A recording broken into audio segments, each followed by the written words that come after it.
away naman eh. Oo, para makatulog daw ka sa araw. Hindi mo siyang pills, din daw siya. Eh, sure ba kayo dyan, ma? Nilalagnat nga yung tao eh. Ano? Mataas siguro niya. Kinip siguro yan.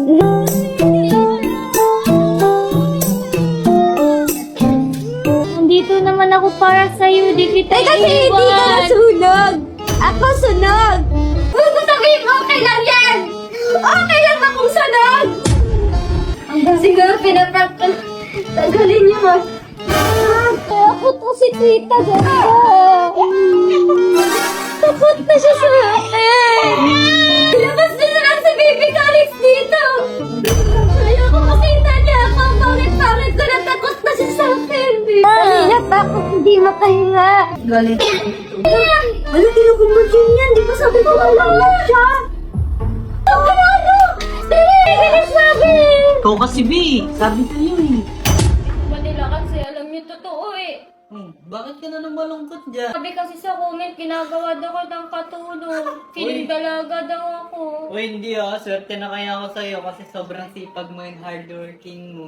Maganda ka lang talaga, hindi lang sila. Baby, pasensya ka na.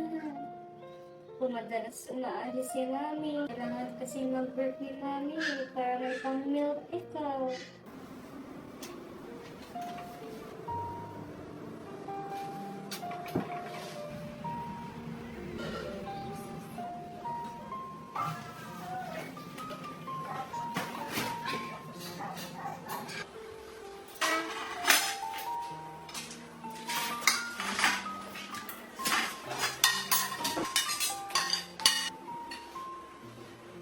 Ay, buti na lang may Bida dishwashing liquid. Mas napapagaan yung trabaho ko.